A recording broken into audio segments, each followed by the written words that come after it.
In this video, we will discuss about data warehouse. How to create a data warehouse whenever large volumes of data is available. So when we does not need the whole data, whenever you need a part of data, so we need a data warehouse. So we'll see the steps involved in creation of data warehouse. The definition of data warehouse. A data warehouse is a subject oriented, integrated, time variant, and non volatile collection of data in support of management's decision making process. So, data warehouse is nothing but it's a subject oriented. It's nothing but it is divided in terms of various subjects and integrated, collected from various sources, time variant, the specific and non-volatile, producing consistent results. We'll see one by one in detail. So, what do you mean subject oriented, integrated, time variant, and non-volatile collection of data? So, this data warehouse is purely useful to make decisions. So, data warehouse, subject oriented, integrated, time variant, and non-volatile collection of data. So we'll learn one by one in detail. So what do you mean subject oriented? The given data is divided into various subjects. So what do you mean the subject? Data is classified into various subjects like sales database of supermarket. So in a supermarket, we have different types of products. I want to know the product sales, a particular product sales, and all the product sales end of the day, weekly, monthly, quarterly, as per my need. So how could we do that? Sales database of supermarkets, sales of dairy products, sales of bakery products, sales of cosmetics, sales of fruits. So we have so many. I listed some of the products. Sales of dairy products, sales of bakery products, sales of cosmetics, sales of fruits. So in this case, sales of dairy products. This is furtherly divided into various subjects like milk, the sales of milk, sales of cheese, and curd. So many. And the combination of any of these milk cheese, milk curd, cheese curd, butter, like this. The sales of dairy products. The same way bakery products. Sales of cake, buns, bread, and so on. Cosmetics, creams, soaps, perfumes, and so on. Sales of fruits. Grape sales, apple sales, mango sales, depends on the season, pineapples, kiwi fruit, like this way. So we are classifying the given or available data into various subjects as per my need. So this is what called subject oriented. Then integrated. So what do you mean integrated? Data is collected from multiple sources. So in the previous example, supermarket, I am having supermarket branches in different locations.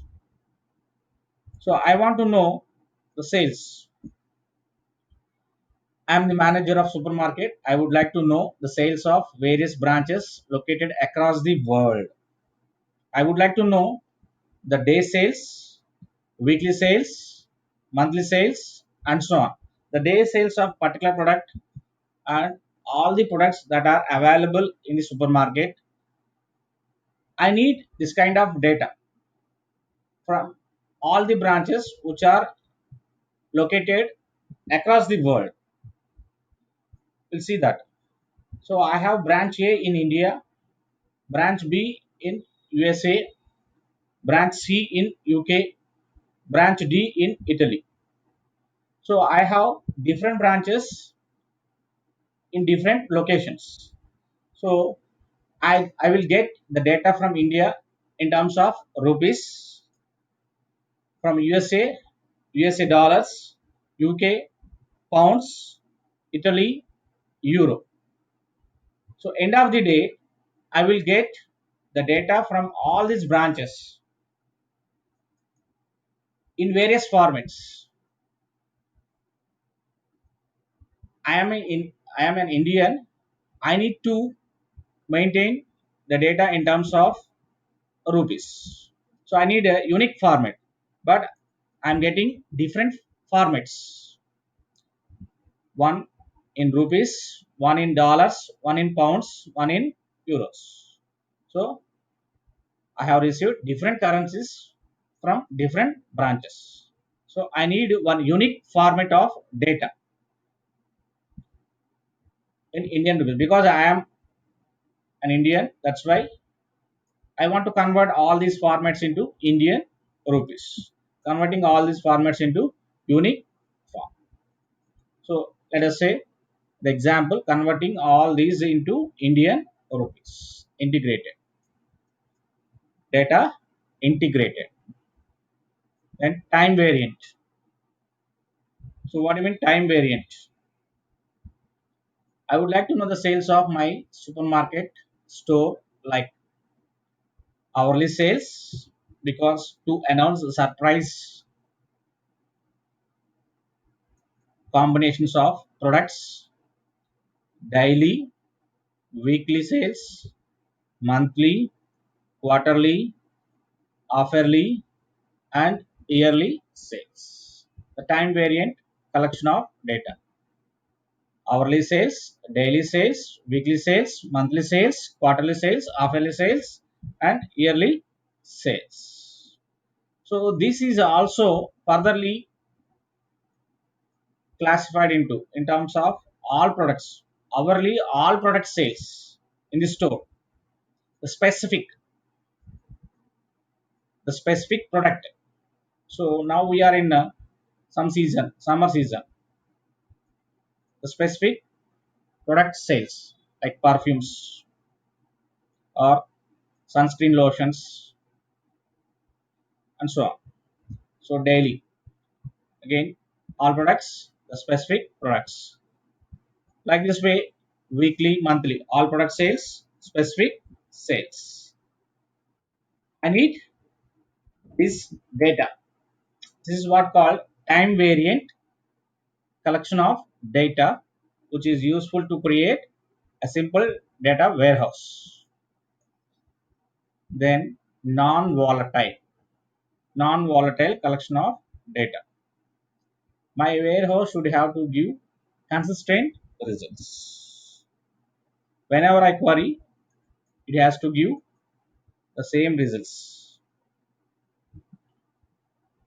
like the ATM machine.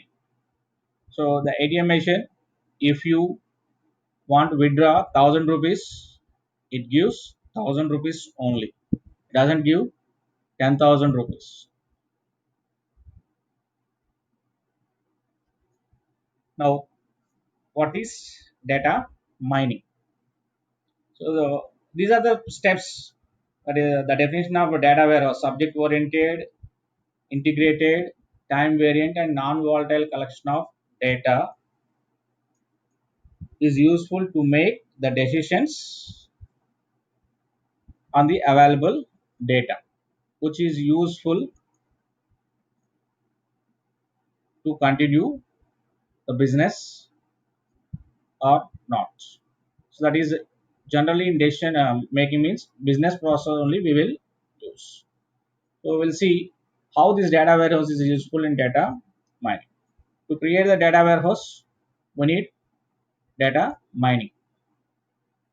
So the steps involved in data mining is what called KDD process. KDD steps. Knowledge discovery from data or database steps. Data cleaning, data integration, data selection, data reduction, data mining.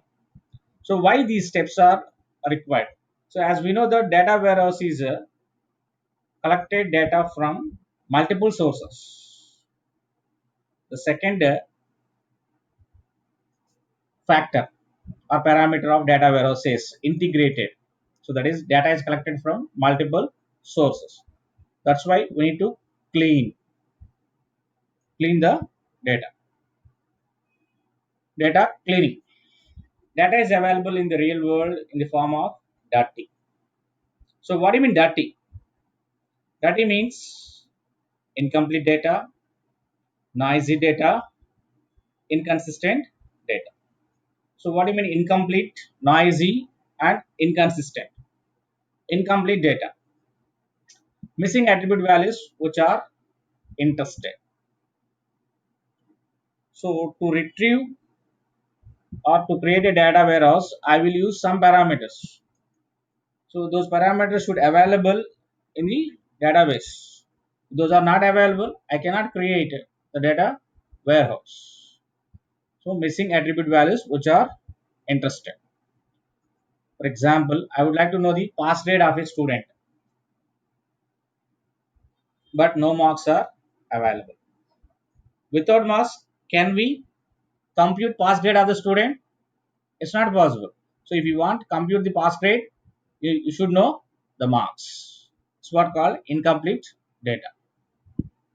Noisy data. So what do you mean noisy?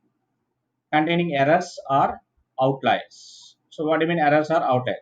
Expecting data in one format, but in the real world existed in another format. Marks are available in percentage rather than CGPA. So today everything is computed in terms of CGPA, but in earlier days those are available in terms of percentage. So we should process this.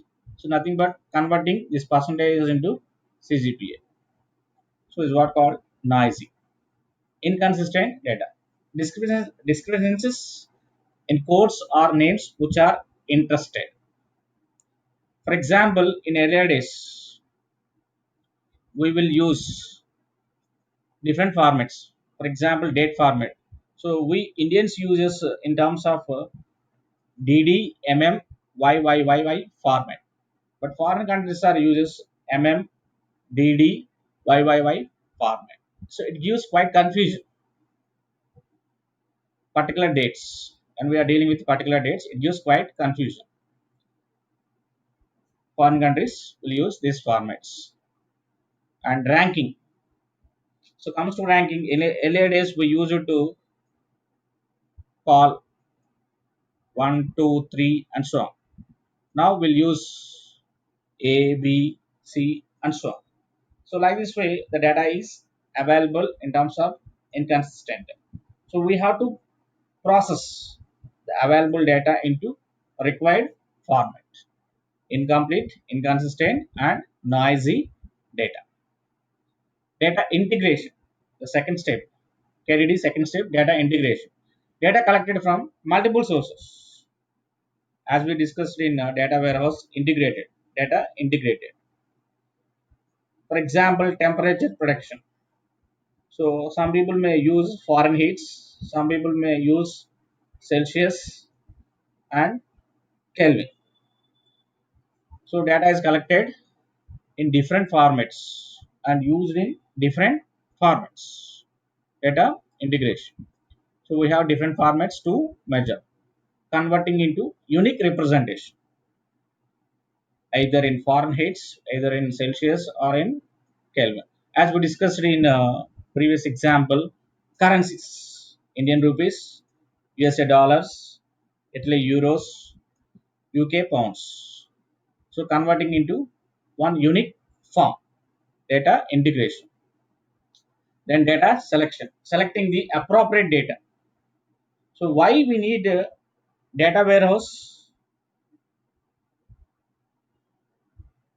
because the data is available in real world in terms of large volumes.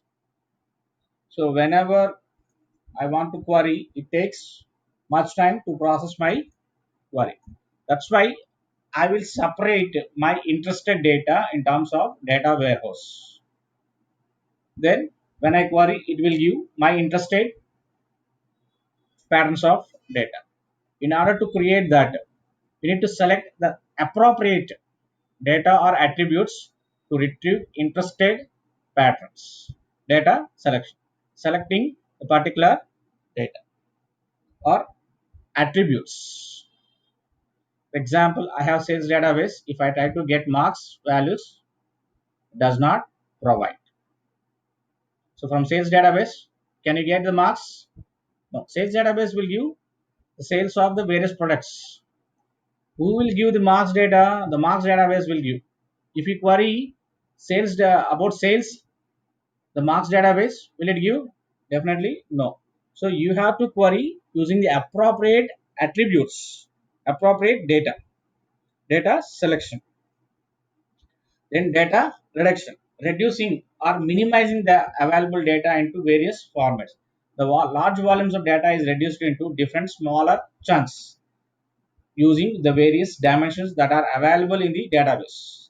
The multidimensional data into one-dimensional data, two-dimensional data, three-dimensional data. So as per the need, we will divide into various formats. Data reduction. So which reduces the complexity of the data. So this is furtherly. For example, the year is converted into quarter 1, quarter 2, quarter 3 and quarter 4. And each quarter is furtherly divided into month 1, month 2 and month 3. And each month, quarter 2, quarter 3 and quarter 4. And each month is furtherly divided into week 1, week 2, week 3 and week 4. And every week is furtherly divided into day 1 to day 7. Every day is divided into hours. So like this way we will reduce as per the need. As per the need, we will minimize the data. So M1 into weeks, week 1 into days, days into hours. As per the need and demand, we will minimize the available data into various smaller chunks. Data mining. Discovering unknown patterns from the known or existing available data. Discovering the unknown patterns which are very much interested to improve the business. So whatever we discuss now, the steps, the KDD steps are arranged in a pictorial notation. The data cleaning. So because data is collected from multiple databases, data cleaning and integrated, selecting the appropriate attributes and defining the interested patterns by using knowledge. So data mining is nothing but core of knowledge discovery process. So what do you mean knowledge? The facts, the real facts that are involved in the database or data warehouse. What is data mining? Data mining is knowledge discovery from data. So what is knowledge? The facts that are involved. The facts that are involved in the database. So this is using this knowledge, we will retrieve the interested patterns from the large volumes of data. From the large volumes of data. Using this knowledge. Using these facts called the various attributes that are existed either in database or data warehouse and retrieves the interested patterns or unknown patterns of data which is useful to improve the business. So this is about data warehouse and data mining. Thank you.